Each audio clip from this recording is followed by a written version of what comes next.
the outlook, really, globally, when you look at all the decisions?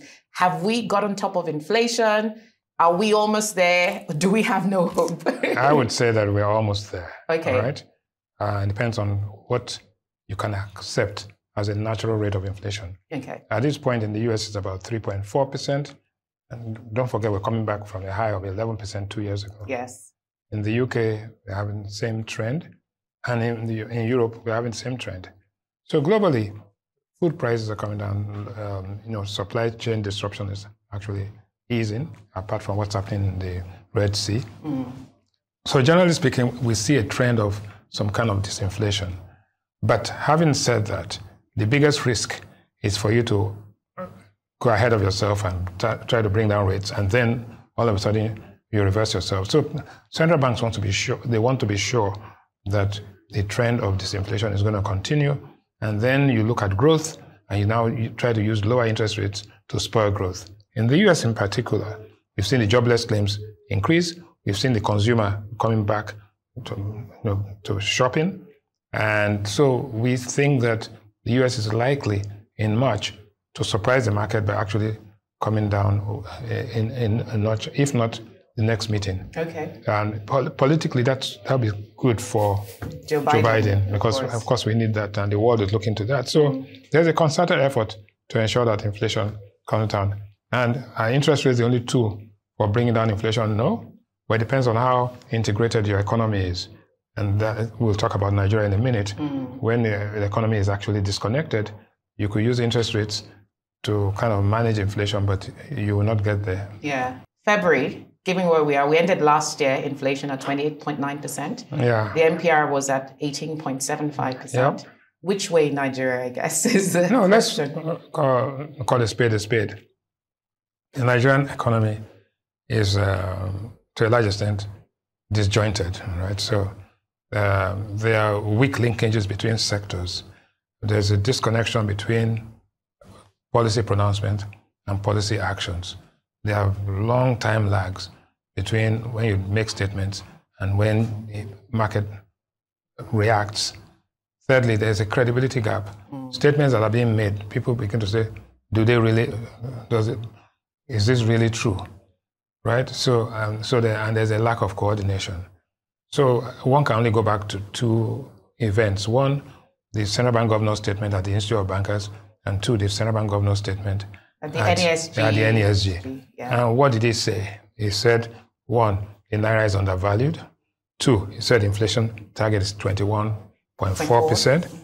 He says I will return to orthodox monetary policy, and we have cleared the backlog, and the MPC will meet in February. That's what he said. What has he done?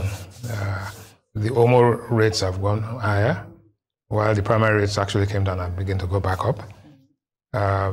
We hear that the BDCs are now allowed to publish their rates, and also for price discovery.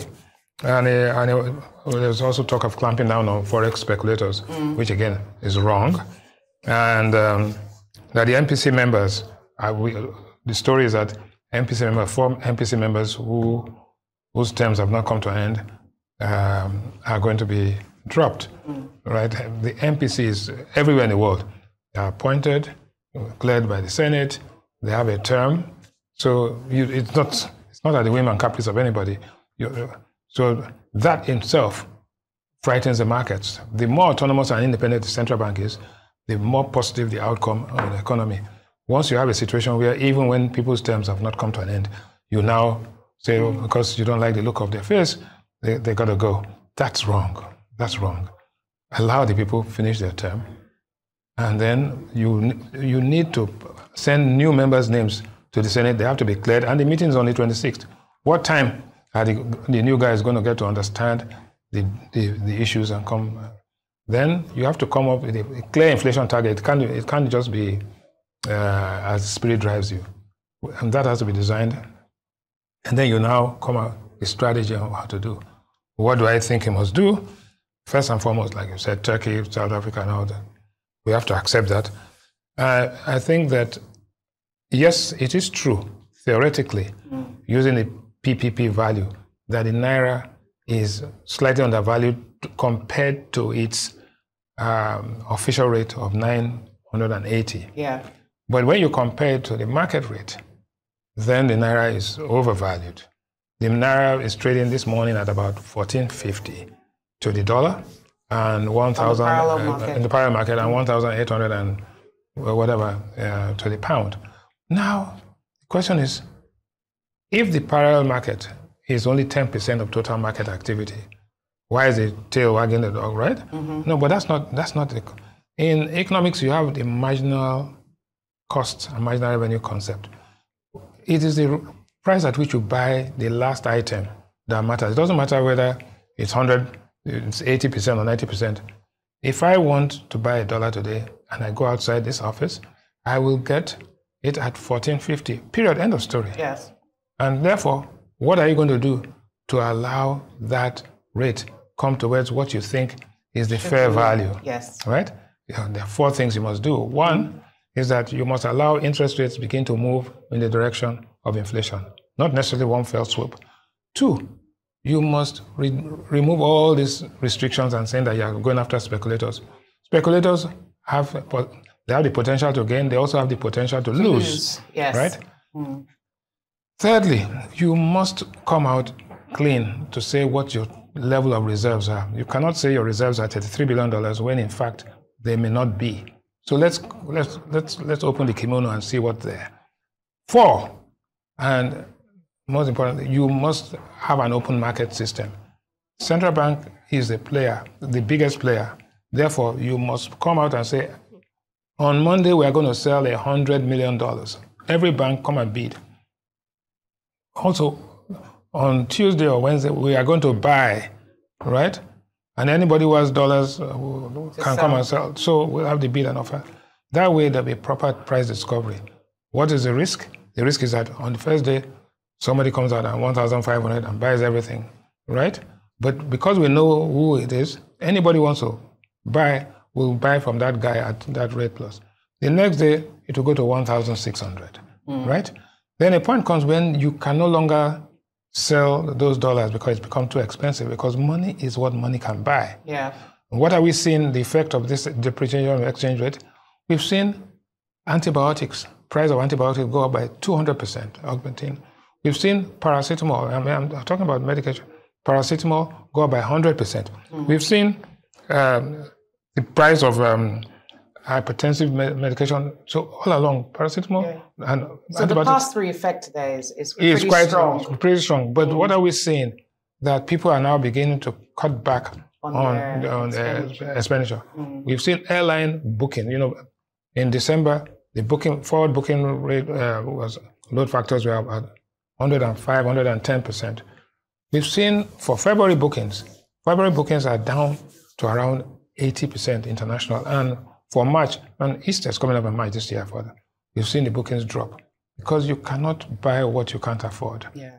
So if you complement all of these things, you find that gradually you begin to have a market that shows the true value. And when you have the true value, inflation will begin to moderate. You mentioned that one of the things that the CBN needs to do is to bring the interest rate closer to the inflation mark.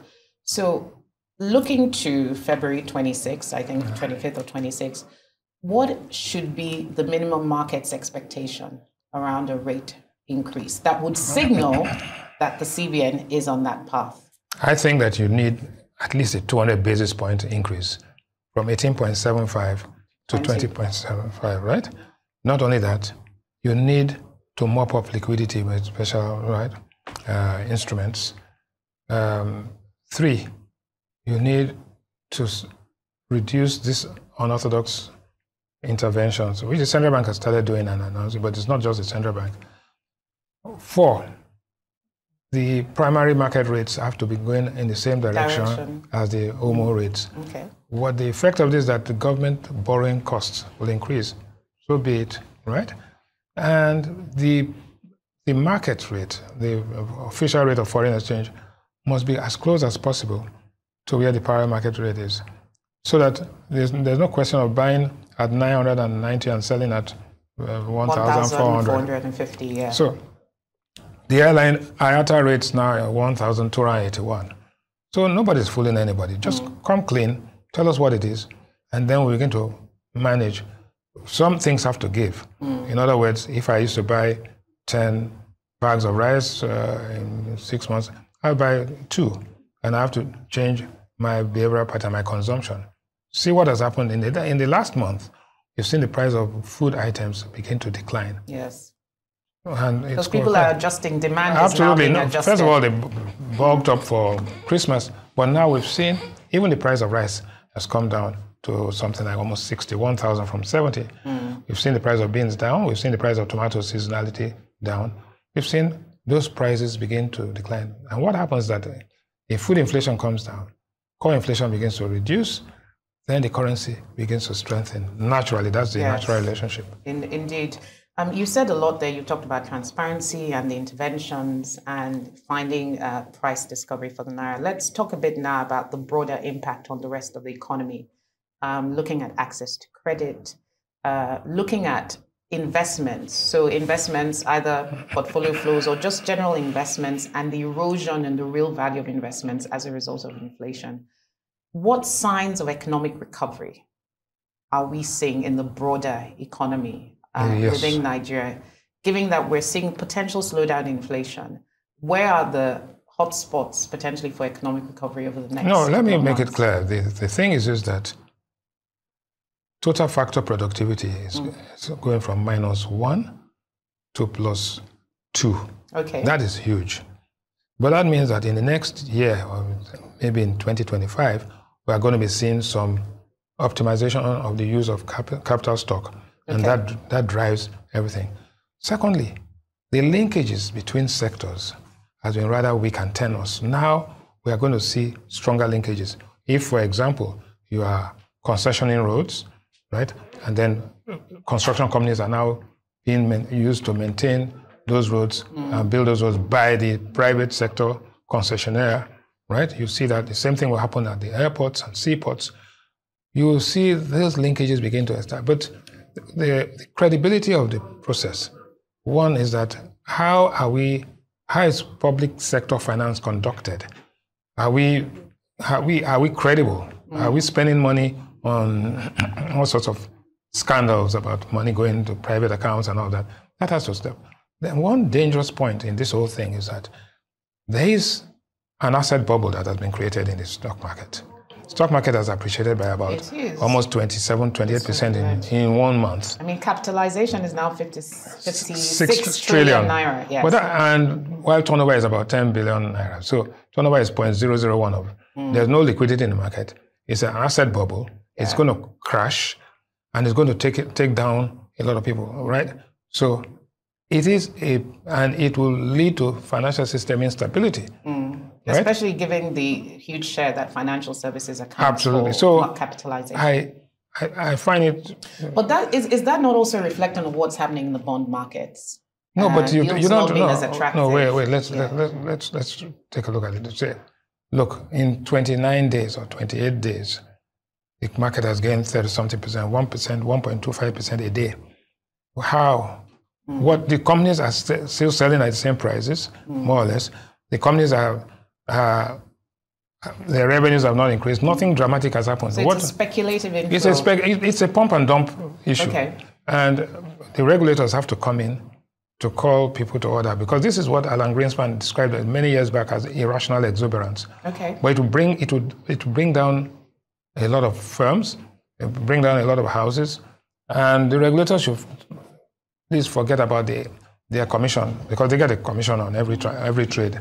Because that's where it is. So what needs to happen? No, they need to call people to, and make it not possible for you to move the market except you have a particular volume of trades. If you did that, then it will correct itself. But definitely a correction is inevitable. This asset bubble will burst. And then we might see some sell-offs. Sell-offs, and some people, there'll be some casualties with this. Okay. Let's hope this is not too damaging, but very interesting discussion there. We've run out of time. Great talking to you about the global interest rate outlook, as well as the outlook for Nigeria. You're saying at least a 200 basis points increase. Yes. Let's see if we get close to that mark. Naturally, because there's an inverse relationship between interest rates and stock prices. Of course. The moment you announce that, the stock prices will move. And then based on a bubble that was there, then it goes not just like a double correction. Absolutely. So, but hopefully no doom and gloom. We want to start 2024 on a good note. So hopefully decisions that are taken this quarter can impact the rest of the year. Great as always to be speaking to Bismarck Rewane, CEO of Financial Derivatives and renowned economist on the global monetary policy outlook, including the policy outlook for Nigeria. I hope you enjoyed that discussion.